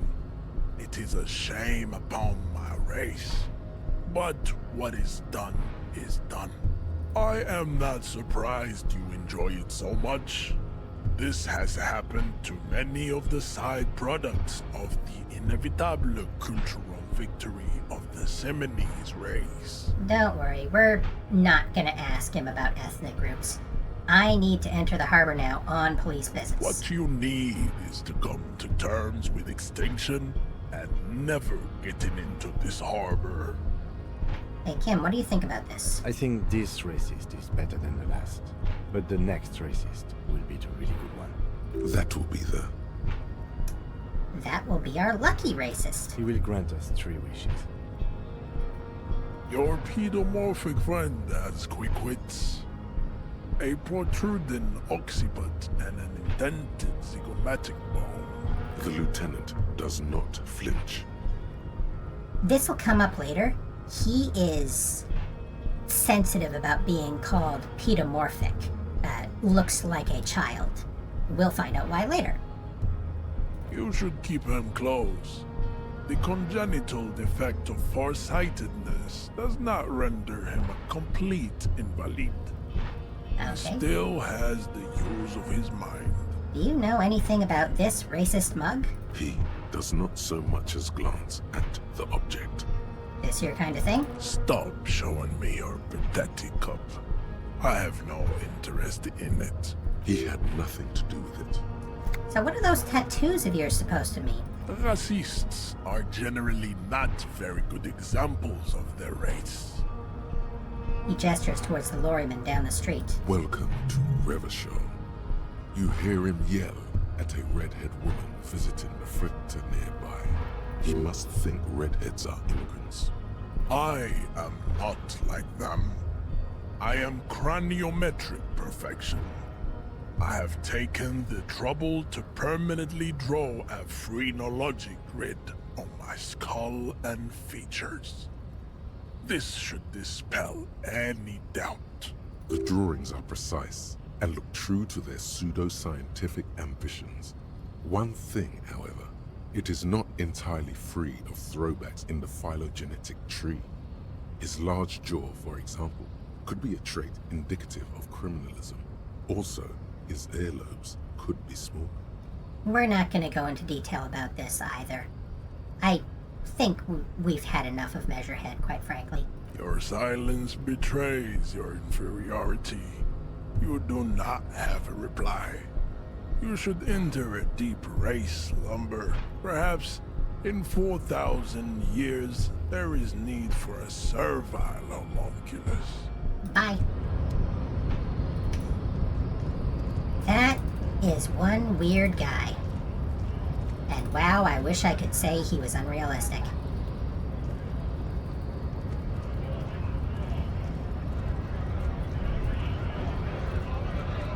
Anyway, let's let's keep looking around. You know what? We're actually gonna go talk to Si Lang, because the fat racist guy gave us that hint. Si Lang's down here. Yeah, there are game options to deal with Measurehead, but I'm gonna try to avoid them for the most part. He's kind of a lot. Hey, Si Lang. You see a Samaran street vendor surrounded by a motley assemblage of goods. When he realizes you're looking at him, his face breaks into a wide, welcoming grin. By the way, for anyone keeping track of the fictitious races, Samaran is the same race on the cup that we're holding, wearing the conical hat with the buck teeth, frolicking in saffron. This guy is not in saffron. The name Sileng is embroidered over his breast pocket. That's our guy, all right. Happy shopping, officer! Everything's cool here. He gives you a thumbs up. What's so cool? Everything's cool. The goods are cool, the customers are cool, the place is cool. And one more thing, officer, you're very cool. Bang, He bang, makes bang, bang! both hands into finger pistols and fires a few finger bullets into the air. You feel a twitch in your index fingers. There's a finger shootout brewing. Whip him out. The physics of the plastic bag Don't is a shoot, little weird. officer! Have we got an arrest here or just a shakedown? Shakedown. Good one, officer. You're a funny guy. Now, what can I do for you? I'm not gonna take Si Lang's money. We've got plenty of money. Just kidding. I'm really here to shake you down for some answers to official police questions. Then fire away, officer. He settles back into the pile of boxes he's sitting on, getting comfortable. What an agreeable guy. Like I said, we could shake him down for money. We're not going to. So Si Lang, what's your stance on drugs? Drugs? I don't go in for that, officer. Drugs ruin lives. Unless you're into drugs, of course. In which case, drugs are excellent. Mwah! Tasty, tasty drugs. Like I said, very agreeable. Isn't that convenient? We're looking for a lorry driver who's transporting drugs out of the harbor. He or she is in this traffic jam. That's so cool. You investigating the local drug trade like some cool narc? But I am not a lorry driver. I am just a street vendor. I don't know anything about that. A blatant lie, sire. Yet he tells it with such conviction.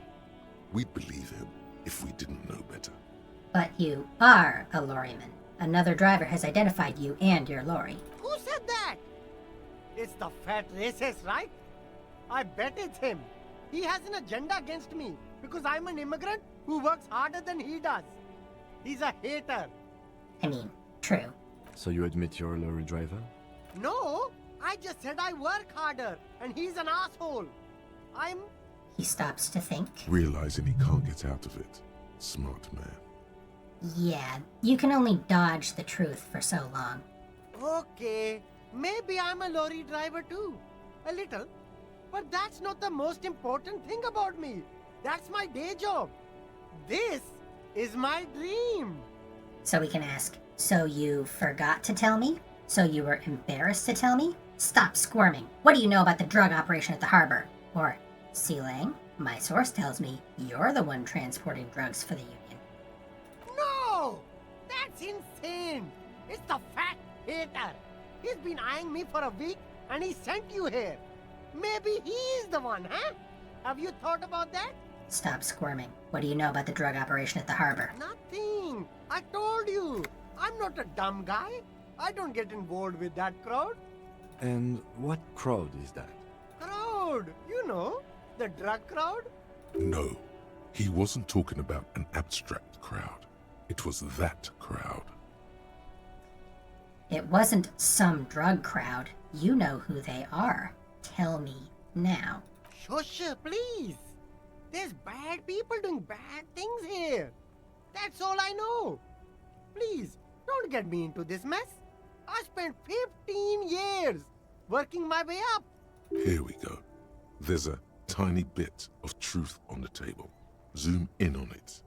If you don't want to get into this mess, you have to give us a reason to move on. It's a she, okay? The other drivers call her the lady driver. You're better off staying away from her. The way they talk about her, she's no lady. Who are these other drivers who talk? All of them. I don't know. I told you all I know. Are we cool now? I really want us to be cool now. Who exactly is talking about this lady driver of yours? The racist or the other one with the tattoos? All of them. Even the ones who've left. I don't hang out with them. I don't remember who has tattoos. She? Where is she? I haven't yet met a woman on the roundabout. There's one by the statue of that king. I haven't gone near her. And I won't either. The third driver. We haven't talked to her yet. Where exactly is she? Near the horseback monument? In her lorry there. But I don't know if it's her. Are we cool now? I think we're cool now. Okay, we're cool now. All right. I scored. Let's cap this off with a purchase. You can walk away from here with funky sunglasses, detectives. Both of you. You deserve it. I'm not gonna ask about his immigration status. I'm not that kind of cop. I'll look around, thanks. Alright, so now we can see what he's selling. There are clothes inside.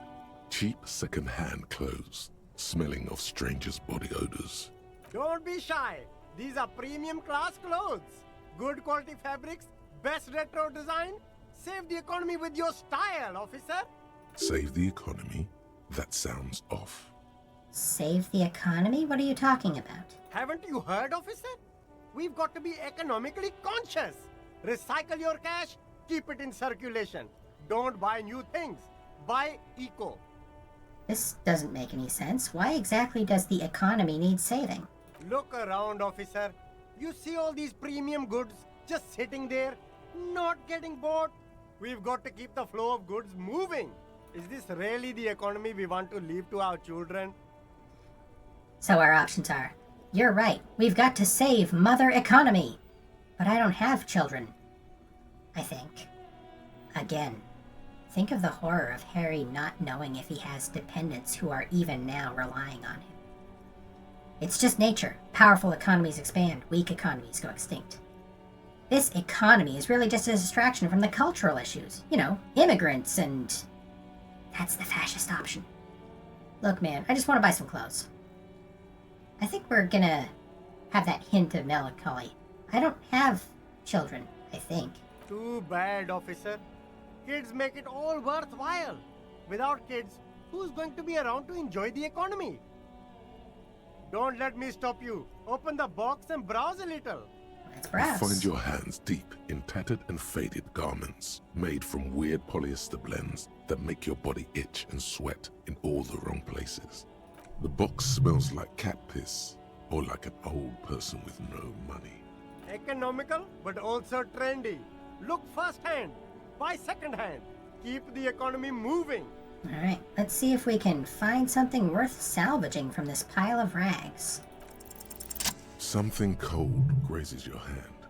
Synthetic and sleek. A windbreaker. Surf, it says, but also wind, summer, 100% waterproof, and sport. All in different typefaces. Good choice, officer. Mega sporty. And it's only $4.50 for you, sir. Huh? 450 real. I want to buy the windbreaker. That's going to give us a bonus to our composure, but a negative to our shivers. Gotta prepare for springtime, right? The street vendor seems pleased. Alright, what else? You see two lowly, defeated speakers, thralls, slaves basically, perched atop them like conquerors surveying the land. A pair of found, durable wear sneakers, ultra serious. I can see you've a taste for luxury, officer. Can't keep your eyes off those sneakers? Inspect the sneakers. A pair of found ultras. The design is impossibly sleek and simple. A futuristic silhouette with a sleek monochrome colorway, a jet black upper, and a silver-lined midsole. Those sneakers, mister. Those sneakers are the latest found sneakers. Super air, super fine, super cool. Only 50 real. Only? That's madness. Fun Ultra. We're the future.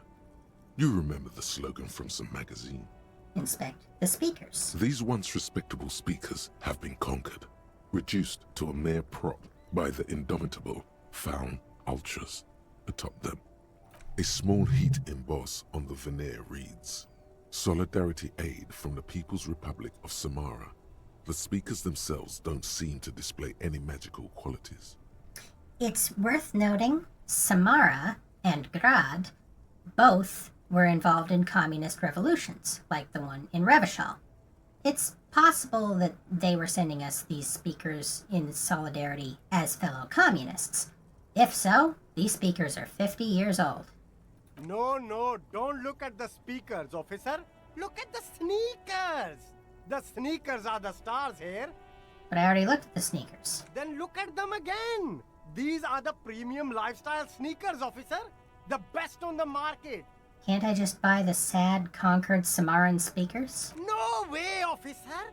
These aren't for sale. They're bad speakers. Lo-fi socialist junk. That's why I want them. I think I might be lo-fi socialist junk myself. No, officer. You're a high-class policeman who accepts nothing less than the best. Lucky for you, I've got the best on sale. You don't know what I am. I don't even know it myself. I want the speakers. Well, if you want them... He pauses for a moment, calculating. But see, they are the pedestal for my sneakers. If I let go of the speakers, where will the sneakers go? I can't leave premium lifestyle sneakers on the ground. Worth noting, they are otherwise out in the open, and it has been both snowing and raining on us. If, on the other hand, you wanted to buy the sneakers too, I could maybe throw in the speakers for little extra. 50 cents? Damn, so you have to buy the sneakers first. Alright, I need those fallen sneakers. They give us a +1 to our reaction speed, a +1 to hand-eye coordination, and a -1 to encyclopedia. Super cool! Now the premium lifestyle is yours, officer. The sneakers seem to vibrate in your hands with an almost mystical energy. Okay, now let me buy the speakers. The junk is yours, officer. Happy listening! Try not to hurt your ears with that Samaran garbage. Thief. Anything else? Oh, yep. There's a pile of cheap sunglasses in a small box, a variety of shapes and colors. You like sunglasses, officer? I've got the latest styles right here. The vendor takes a pair of sunglasses and sticks them under your nose. Try the shades on. Abort. These are hideous. What's more, they don't even fit your face. You can feel them pinching your nose and chafing against your brow. Damn, officer! You look like a mega secret spy. Very secret. They're practically made for you. I'll let you have them for 2 real and 50 cents. It's going to be very difficult for anyone to take you seriously with these things on your face. No, you are definitely not buying those. Don't tell me what to do, Kim. I like those sunglasses. No, I can't. We can't walk around with you looking like this. Okay, fine. Go ahead. If you want to look like a walking midlife crisis, then who am I to interfere? Boosts our electrochemistry at the expense of our logic. A good starter pair, officer. And when you're ready to upgrade, come back and see me. And let's rummage through the box. These are all boring. Boring third-rate ho-hum sunglasses made of cheap Syrahese plastic. The kind of plastic that melts in the sun. Those UV stickers are almost certainly just there for the show. If anything, these lenses probably direct more UV light into your pupils. A UV magnifier. Regardless of what we wear, this portrait down in the corner is always going to look the same. We can change it if we choose to shave, or if we pass the electrochemistry check to no longer wear the expression. I'm not going to do either of those because, quite frankly, this is as good as we're gonna look. These are all first-rate sunglasses. Premium design, superb material, very cool, UV resistant. These will definitely keep your eyes safe and cool while doing your dangerous police work. Try again. Maybe you can find some interesting sunglasses in the box. No luck. All you find is this lime-colored cellophane visor, produced by a bargain sportswear brand called Amphibian, apparently. There's a malformed green frog on its bent cap. This is a blessing in disguise. I wanted to fail that. Oh, that visor is perfect for you, officer. It'll definitely keep the sun out of your eyes while you're shooting criminals. Bang, bang! And all for a mere 6 real. Hey, at least it might actually offer some protection against the sun. Not like those cheap plastic shades. Kim, are firefights something we should be prepared for? I hope not. He says, looking up from his browsing. You don't like it? Sure, Square Joe. No problem. Let's get you some real shades. I'll take that amphibian sports visor. Sporty and practical, officer. Good choice. Might come back and look again later. Leave for now. Alright. Can I check this again? Or... You keep coming back. That's... You find your hands deep in tattered and faded garments made from weird polyester blends that make your body itch and sweat in all the wrong places. The box smells like cat piss. Economical, but also trendy. Look firsthand. Buy secondhand. Keep the economy moving. Okay, no, we can't get the other stuff in that box. Or at least not yet. What's this? Helpline to the company that controls the drawbridge. So you can see, we can't go this way. Because the drawbridge is up. Because Joyce has told the company to raise it to keep the lorries all trapped here, where they've been trapped for several days. In a certain sense, Joyce is kidnapping these people. Hot air rises up from the sewer, sour, acidic, and strangely comforting. Now, I want you to see right here the Delta Logistics Company. DLC.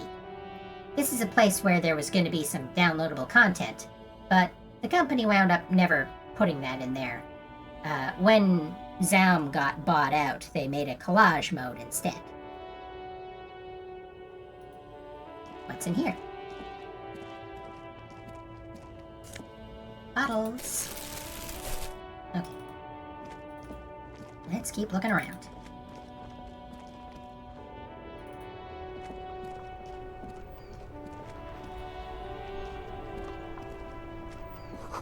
An ancient fountain. It doesn't pump water anymore. There's a tree in it.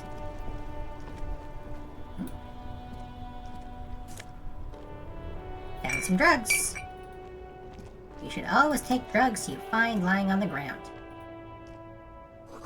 Roy's Pawn Shop. Fast cash for faster times. What about in this dumpster?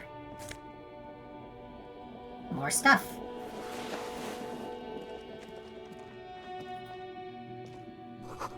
Water lock out of order until Wednesday, 7:15 a.m.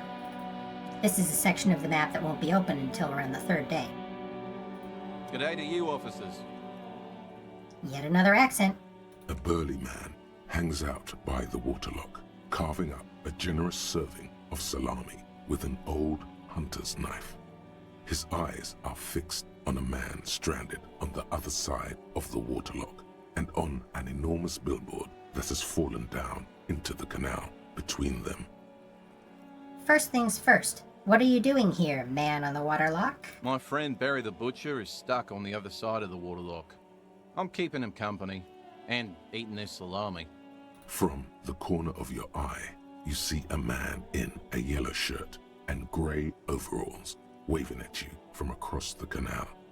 He seems disappointed about the wreckage on the waterlock and the salami. Very good stuff. Anything I can do for you, officer? The man on the waterlock picks the skin off a slice of salami and takes a sizable bite. Do you know what caused this wreckage? I wasn't here to witness it, but those look like tire tracks on that sign. Weird, huh? Then again, plenty of daredevil drivers in Revachol. Too bad it also takes a year and a day to repair anything around here. Especially a waterlock. The rest of the coast is closed off till then. Can I have some of that salami? Sure thing. He cuts off a slice of salami. It is salty, It is savory. It is chewy. The hangover only makes the salami more tasty. Like I said, a pork product. That's one of two. Want some too, officer? He turns to the lieutenant. Why not? The lieutenant ponders the offer for a moment, then decides to go for it. He takes a slice of salami from the man and chews on it. You know what's further down the coast? Well, there's the fishing village, an abandoned fish market, a bizarro church. Not much use to the congregation, though. There always seems to be something wrong with it. He thinks for a moment. Yeah, not really much else. Just bombed out ruins. Right, bye. Alright. Butter sign down. Or possibly a play on butter side down. Samaran butter soaks in the canal. Two ugly lines mar the bright countenance of the blonde boy depicted. The sign billboard has fallen on the waterlock, keeping it open, and thus out of order.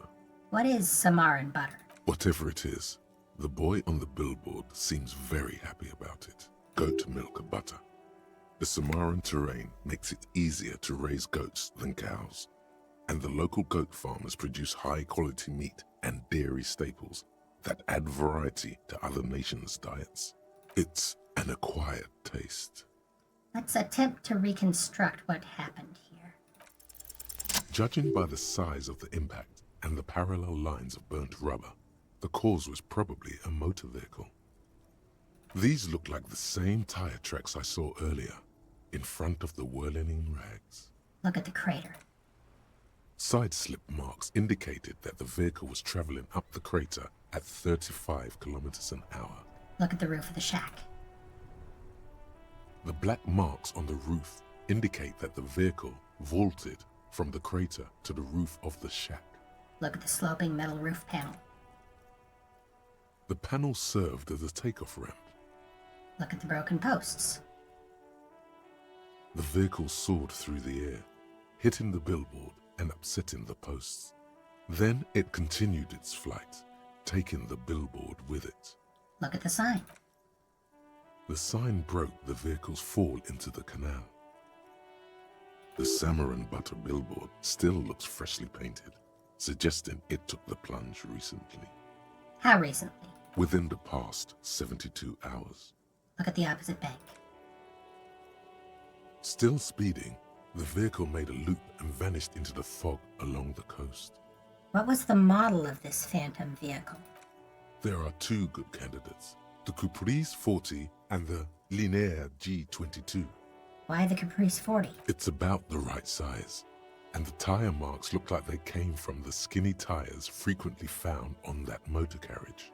The Caprice 40 is a very popular model, with bank clerks, topping pie delivery drivers, secondary school teachers, cops, strippers dressed as cops, undressed strippers. Why the Linnea G22? Very sturdy but light motor carriage. More likely than most to survive that jump. The Linear G22 is not a particularly popular model due to its peculiar proportions, which the manufacturer's design team probably thought about for too long. What now? You'd have to follow the tracks to be sure. Meaning that we won't find out until we get over there on Wednesday. Link. The lieutenant looks on, waiting for you to wrap up your analysis. Alright. What's up, Kim? Any theories about what happened here? It looks like someone was in a real hurry. What kind of car do you think it was? I think it was a Capri 40. That's quite likely, from what I can tell. I have no idea. Who could it have been? We're not traffic cops. Should we get back to the murder? We should bring this driver to justice. If we must. And we must. You know, let's take a look at all the stuff we just got. This is going to be a central mechanic in Disco Elysium. You want to find as much stuff as possible to give you flexibility when you're about to attempt different checks. We have the dynamic windbreaker Surf. +1 to composure, keep yourself cool. -1 to shivers, weatherproof. This nylon wind cheater is so dynamic it wraps around you like a membrane. Equipped with a stowable hood, the backside of the garment is covered in sport and summer-related text. It swishes softly as you walk. Fall and Ultra Series sneakers. +1 to our reaction speed, limitless grip, +1 to our hand-eye coordination, steady ground, but -1 to encyclopedia, too fast for facts. The Ultra Series Fallen sneakers put lightness and grip above all else. With grip tape-covered springboard soles and ultralight synth fabric technology, you can exit every corner with the maximum traction of a gentleman's racer. Shades of self-destruction, +1 to our electrochemistry, Wreck-It Jack, -1 to logic, suicidal ideations. These death-tinted shades come with an odd longing for self-destruction. They're ugly. You don't even need a mirror to know this. Describing them is futile. Better get a glass of wine. Amphibian sports visor, +1 to our perception, beady, suspicious eyes. Let's put it on, actually. The malformed green frog of the visor seems to keep an eye on your surroundings. A beady, suspicious eye. The lime-tinted cellophane appears to be poorly molded. The imprint says, made in software. Fingerless gloves, +1 to our electrochemistry, cigarette-stained fingertips. Gasoline-stained fingerless gloves in navy blue. They've been worn threadbare, but being made of wool will still provide some warmth and comfort. And we've got these speakers. Why did you even buy those? These are no magic speakers. These are lame speakers. All they will ever produce is a faint memory of the song you're trying to listen to. Sell them for cash. And we will do that next week. Once again, folks, I want to thank you all for joining me as we explore Revachol. We haven't really seen that much of it yet, but we've spent a lot of Joyce's money, and we confronted a weird racist. There's more weirdness to come. Thankfully, not that much more racism. I mean, there'll be some racism, but Measurehead was kind of the main racist. Anyway, be sure to join me next week as we pick back up on Disco Elysium. Until then, have yourselves a good week. Wanda Wix, out.